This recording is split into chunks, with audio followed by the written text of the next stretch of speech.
And so we maybe give it one more second and then we're in there. We're like SWAT team going to this bathroom, just, what's going on? But when we get in there, we don't see anything. We go from stall to stall to stall and we look into each one.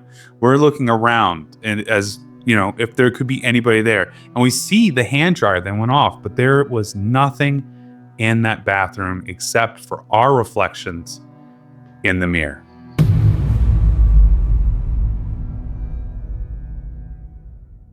I've had many jobs over the years. I started out in retail, moved on to food, ended up managing some restaurants and food, some pizzerias.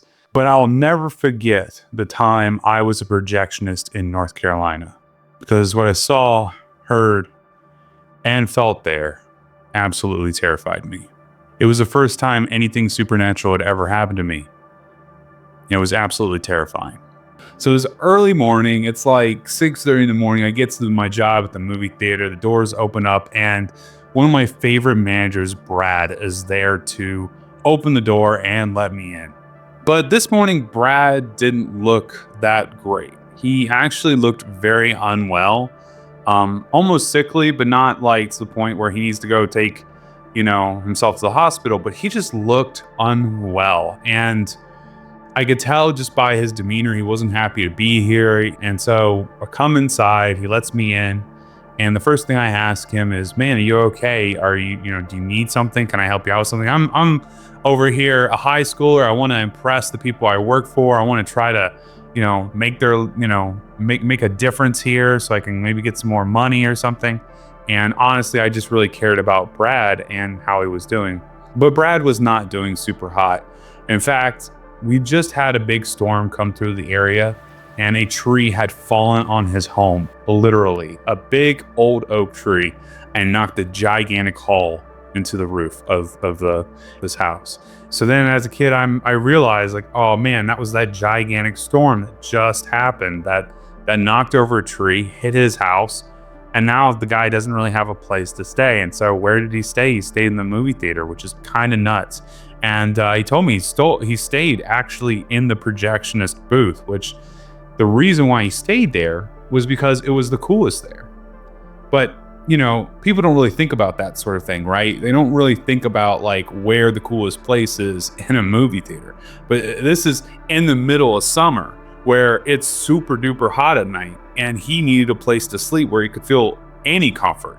And so he slept upstairs. He slept upstairs in the projectionist booth on the floor. So Brad, he is just not feeling great. He obviously is super sleep deprived, because I can just imagine that sleeping on the floor was not super comfortable, even though it was cooler up there. And so then he turns to me and he says, hey, would you mind going and helping me set up the concession stand? I know that you don't normally do that sort of thing. I'll walk you through it. But if you could come and help me out, that would really be a super big help for me today, because then I'll be able to set this up and then I can kind of coast through the day. And of course, as a young high school student, I'm like, yeah, of course, I'll help you out, Brad, no problem. So we got popcorn popping like crazy. And then he shows me where to get the candy, to stash the candy drawers. So then when someone orders a candy, they can get the candy. And then he shows me where to get the ice, to dump the ice. And we're sitting there, we're getting everything ready. And as he's going and showing me where to put the ice and where to make sure that the soda nozzles are for the soda machine, we hear as loud as can be through the movie theater lobby. We both stop and we look at each other. What? It's just super loud and just echoing through the lobby. And me and Brad look at each other like, what is that? How is this? No one else should be in here except for us. And by the time we're even supposed to take action, because the concession stand is on the other side of the theater, it's not like you can just get over there quickly. By the time we even think to take action, the woo goes away. And so we kind of look at each other and we just, okay, that was weird, right? Like, hand dryer just going off even though you're the only two people in here. All right, that's strange.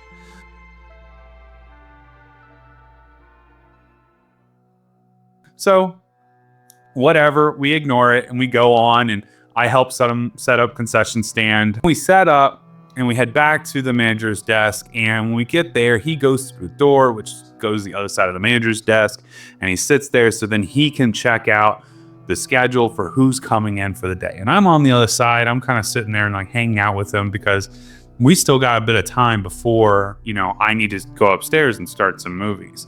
And it's just me and Brad, and we're hanging out. And so we're kind of talking, and he's feeling a little bit more lively, now that we've, did the concession booth. So that's all good. The concession stand's all good. And so he's a bit more lively. And then as we're talking, me and him, all of a sudden,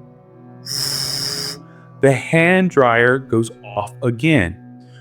This time, though, me and Brad look at each other and we stop what we're doing and we bolt to the bathrooms. Because at this point, we're thinking somebody is in this movie theater with us.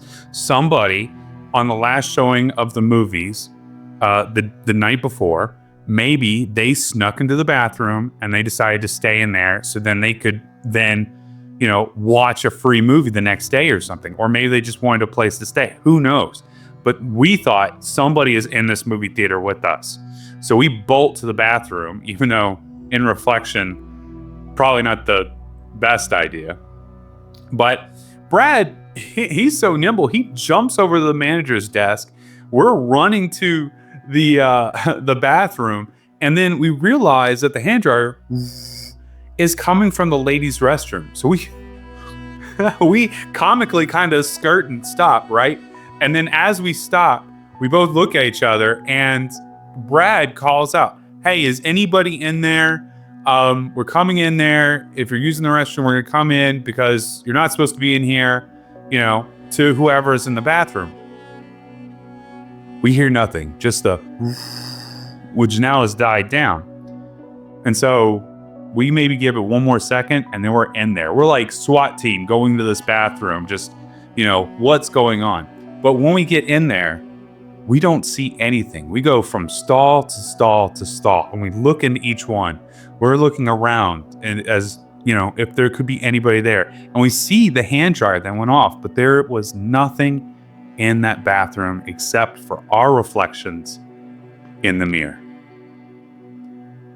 And I can just say that at this point, we are having a heck of a morning. So even though spooked, we decide, hey, you know what? We're just gonna go on with our day. We're gonna do the best we can because that was super weird. What do we do about it? We can't do anything about it if we didn't find somebody. So we go back to the manager's desk. We open up the door for the next employees. But after too long, I have to actually go and set up the movies upstairs. So I go upstairs. And it's going basically to the door in the lobby and then going up these stairs. And then it's a long, long hallway. And then you get to a single door that's locked. All these doors are locked, by the way. You can't get anywhere in that theater without a key. And I had a key because I was the projectionist. So I unlocked the projectionist booth. I get in there and I pass by the blankets and the pillow that's on the floor where Brad had slept from the night before. But the rest of the day was pretty normal. I mean, we're going through and things are getting better, and I could hear that Brad is doing better over the walkie. So you'd always hear like the doo-doo, and then you'd be able to talk to somebody or you'd hear somebody call you over the walkie. And that was really important because the movie theater is so big. We were 14 movie theaters that like from one end of the building to the other, it took forever to get there. So a walkie was really great. So we could then communicate to get to what the person we need to get to, or to tell them to come to us, or to help out wherever we were needing help. And sure enough, the middle of the day, I get a while I'm up in the booth, and it's Brad. Brad sounds really chipper at this point. He's really, really happy. So he must have gotten some coffee or something. I don't know. But he sounded a lot happier, and he goes, "Hey, could you come downstairs and help out with the ushers?" And I thought, oh, okay. And that's when I noticed, looking into the theaters that had just let out, I had noticed that the kids, right, they had drinks and popcorn and everything, and they had a field day. I mean, we're talking really young kids, some of them only 5 years old. And I could tell you right now, a 5-year-old is very destructive. So, and this is during the time when Frozen came out in cars. So you can imagine just those movie theaters are like, they were completely trashed. So when Brad calls me for help, I'm thinking, absolutely, I can help out Brad, no problem. But then I go to the projectionist door and I open it and I walk into that long hallway you remember that I was talking about at the very beginning. And then all of a sudden I hear whistling. And I stop dead in my tracks. Where is whistling coming from?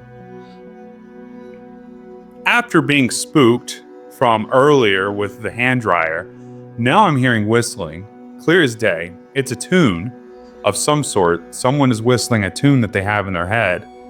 And so I decide to investigate. So I start looking up and down the hallway. I turn a corner to see if anyone's there. I go to the stairs that lead down and open that door. And I look down the stairs and I'm looking to see if anyone's there. No one's there. I go and I look where we stashed popcorn seed and I look in there. There's nobody there.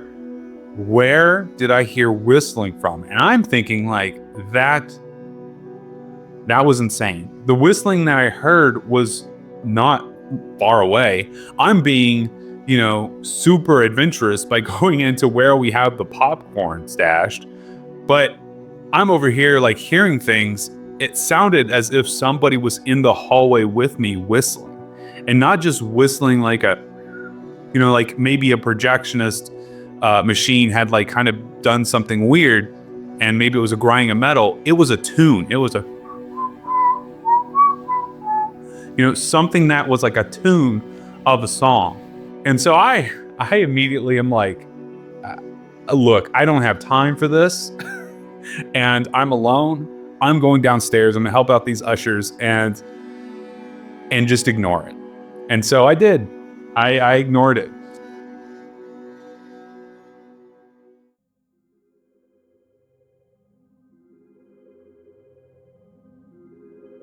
I obviously was a little spooked. Some of the ushers were asking me like, hey man, you okay?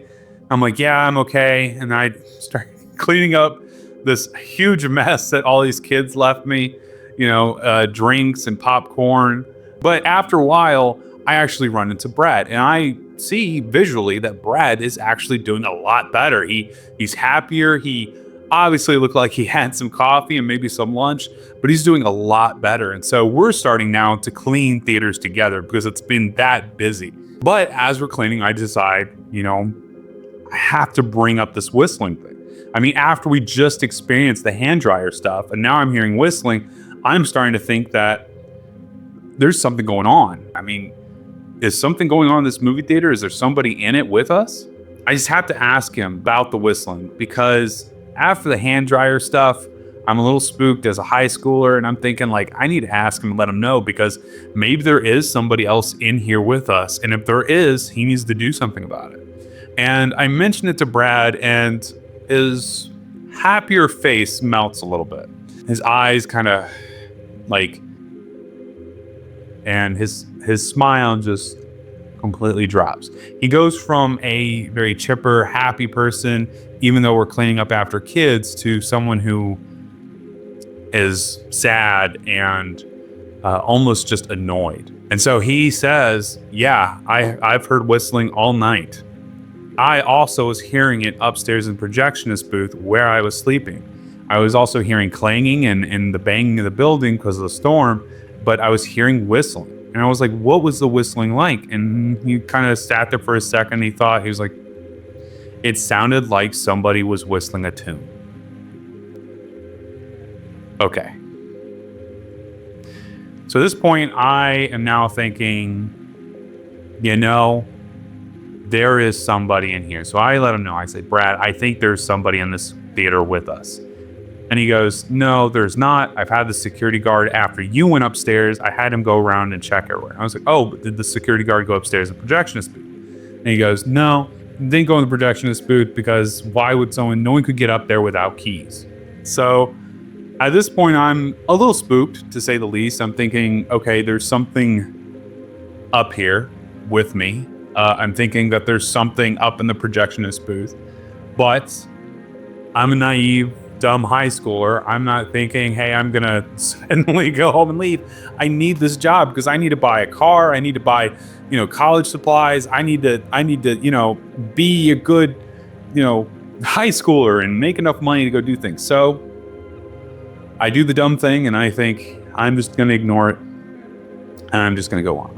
Therefore, I just help the ushers, I help Brad, and I go upstairs and I go back to my projectionist hallway and I continue to do my projectionist work. And thankfully, it was getting to be the end of my shift. I mean, it had been a really crazy morning after the hand dryer stuff and the whistling. And so now I was ready to go home. I was ready to get out of there. And as I'm kind of wrapping things up and I'm getting things ready in the projectionist booth, cleaning it up for the next person to come in, when suddenly the door of the projectionist booth opens up and the general manager of the theater walks in. Now, the general manager of the movie theater was named Taylor. He was really freaking cool, great guy. I really enjoyed working with him. Brad is super duper cool, but Taylor also is equally just as cool. And I would say the only difference between the two of them was Taylor was probably a little bit more heavier set and a little bit older, but besides that, they both were like just really cool managers to work with. But Taylor didn't have the happy look he normally has. And at this point, it seems like every single manager in this place is unhappy as they come to see me. So he comes into the projectionist booth and he comes right to me and he says, "Hey, can I talk to you for a second?" Of course, I'm like, oh no, he's about to ask me about the hand dryer stuff. He's going to ask me about the whistling. He's going to think I'm crazy, but that's not what he did. He didn't ask about that stuff at all. In fact, he actually asked me something that probably everybody who worked in retail ever dreaded, which is, can you stay to work the next shift? You see, the projectionist that was supposed to take over for me at night, they actually were sick and they had the flu. And they also said because of the storm earlier that trees had fallen down and their car unfortunately was hit. So on top of being sick, they had a car that didn't work and they couldn't come into work. So Taylor was there pleading with me, please, can you work the night shift? But of course, me being the young, naive high schooler I am, I say, yeah, absolutely, I can do it. I need the extra money. Do you mind if I go get some dinner? I just want some coffee and some food. And then, yeah, I can totally do the projectionist thing tonight. Crazy long shift. So whatever you need to do, you just do it. So I go and I get some food, I get some coffee, come back. This is between the movies, so I don't really have to be there. I'm getting basically a paid dinner, which is pretty nice. Get up there, eat my food, drink my coffee. I'm feeling a lot better. I'm feeling really, really good at this point because now I got some energy from that coffee and I'm thinking, yeah, I can do this shift, no problem. And so the night goes on further and further. I set up the next two sets of movies, which is a set is basically like all the movies that are going to be playing in one set. And then a couple hours later, there's another set of movies.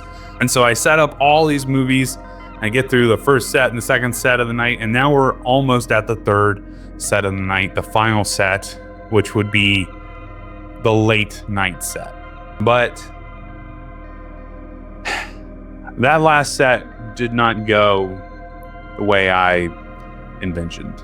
As I'm working up there and I'm actually preparing for the next set, the walkie goes off again. And I just simply hear my name. And I go, oh, Brad's calling for me. Okay. So I get on my walkie and I say, hey, Brad, do you need me? And silence. But that's odd. Get on the walk in. Hey, Brad, you just called for me. Do you need me?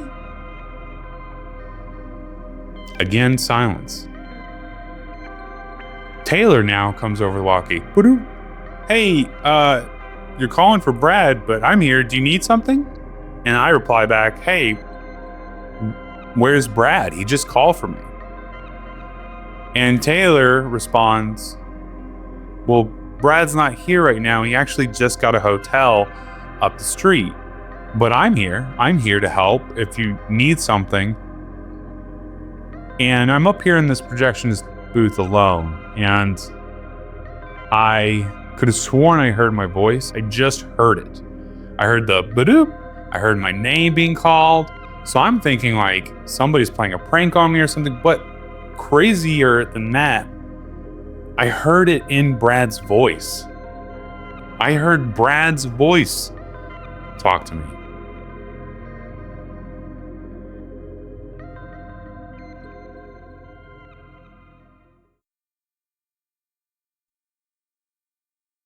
I didn't know what to think. I legit was like, this day has gone very weird already. And now it just got weirder because I'm hearing things over the walkie, but I don't know how to react to any of this. I'm just a young kid. I want to leave, but obviously I need this job. And so I respond back to Taylor and say, nope, I don't need anything. Sorry. I just thought I heard Brad calling for me. And so I stayed up in the projectionist booth and continued on. 4 hours go by, and we're getting to near the end of the night. It's near midnight at this point. The last bit of movies are being, concluded, and when they conclude, you can kind of hear the of the projector, just like you would when you see in a movie. The projector in the movie, once it's done, it's got that click. It's the same thing, and so you're made aware of when a movie is done. So I hear a movie concluding at basically what would be like theater number 3. So it's all the way down at one end of the hall. So I go down there and I go and I clean up the projector because I want to make sure that the projectors are completely clean. My best friend Sandy also was a projectionist, and he was coming in the next day. But that was probably the worst decision I could have made, because as I was down at the other end of the hall, I'm cleaning up the projector and I hear some clanging from the other end of the hall. I look up and my eyes can't really fathom what I saw. I look up and I see this shadowy figure of a very tall man at the other end of the hallway, and he's looking dead at me with 2 white eyes.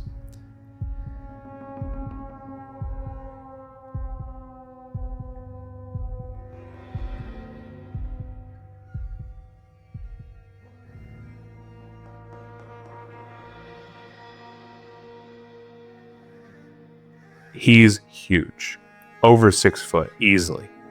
And I can see him all the way from the end of the projectionist booth hallway. I freak out. I immediately freak out. I'm thinking I'm about to get attacked, but I'm not going out without a fight, right? So I grab the nearest thing to me. And the nearest thing that I grabbed was actually a film ring. Because what's interesting about film is that everyone thinks it's vertical, like it's big circle vertical, but it's actually on a platter. There's these big discs of film, and in the center of those discs is like a film ring. So I grab one of those, thinking I'm gonna fight off whoever is up here with me. And I look down there, and it's gone.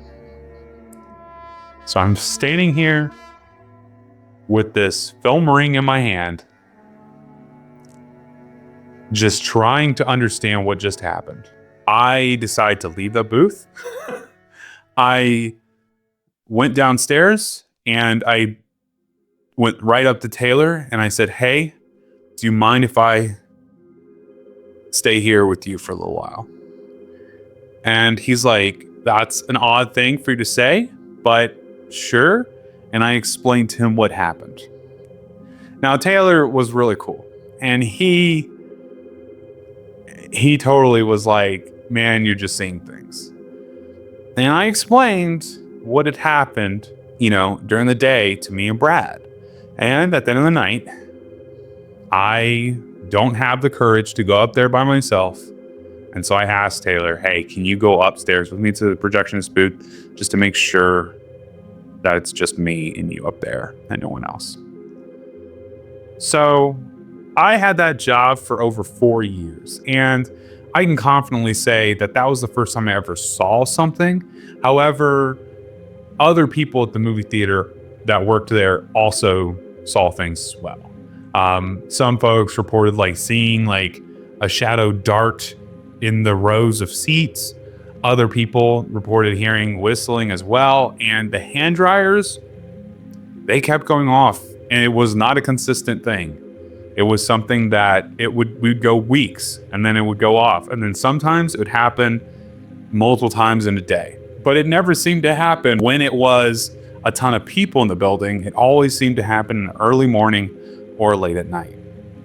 But after I left that job, about a year later, I decided, I just can't help but think about that movie theater. I can't help but think about what happened to me. That big black figure, that shadowy figure with the two white eyes looking at me from all the way down the hall. I can't get that out of my head. I'm having night terrors of this figure, right?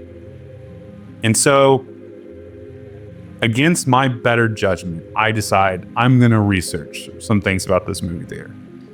Could there be a reason for a haunting or something to have happened there?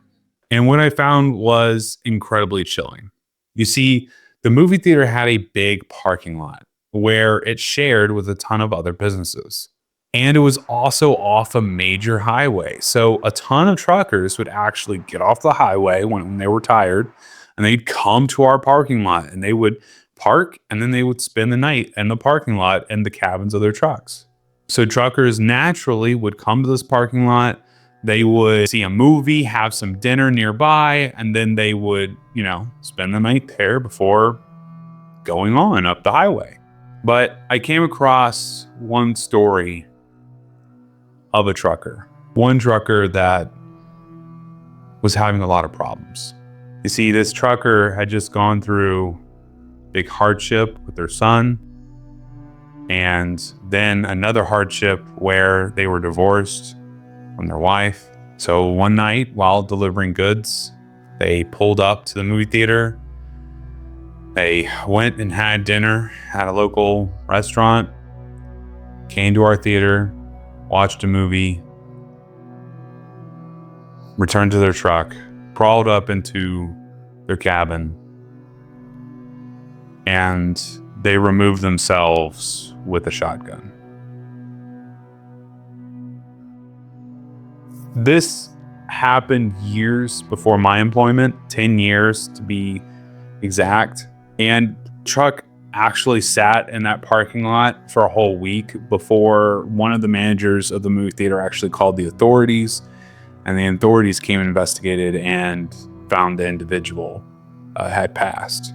And of course, it's not something that, when you work there, it's brought up. It's not a thing that typically is talked about while you work there because it could spook everybody. So it just never came up that is what happened. Therefore, I believe that this theater was haunted by this trucker, that this poor soul had decided to make the movie theater his last living place, who probably whistled to some tunes going up and down the interstate and decided eventually that life was too hard. And when he felt his lowest, he watched a movie and said goodbye. This whole thing really changed my life. It really impacted me for the rest of my life. And I didn't really talk much about it until now. This is kind of like, I even told my wife about it because she does not like scary stories, and it actually gets pretty freaked out about these kind of stories. And so she doesn't really want to hear about it. So I actually have not told many folks that this is what happened. Ironically, even though I have night terrors about this person, I actually end up not being afraid of scary things as much because I had encountered something that was supernatural, something that was way scarier than anything that I probably could just encounter in a movie or a video game or anything like that. Ironically, this whole thing made me feel less scared about being alone and made me really grow up and kind of understand the weight of the world. And I just want to say that if you're ever feeling down, if you're ever feeling the weight of the world, please reach out to somebody, anyone. Just talk to them, discuss with them, and try to find a path forward, because it's not worth living in despair like that. Thinking a while for like what the first video of this channel should be, that I wanted to do some storytelling and what kind of story I wanted to tell, and I really just, therefore I wanted to tell mine, because it hit me so hard. It actually was real. It's tangible, right? And so the first video on this channel, I think rightly so, has to be my real experience, my experience with the supernatural. And I've had other things happen to me, and maybe I'll make a video about those in the future. But really, I think this is probably the most in-depth story I can probably tell you that I have experienced firsthand. My story of the Phantom of the movie theater. I know first channel, first, video, it's really different. So I just want to say thank you so much for watching. I hope you have a wonderful day wherever you're at. I'll see you on the next one. Bye-bye.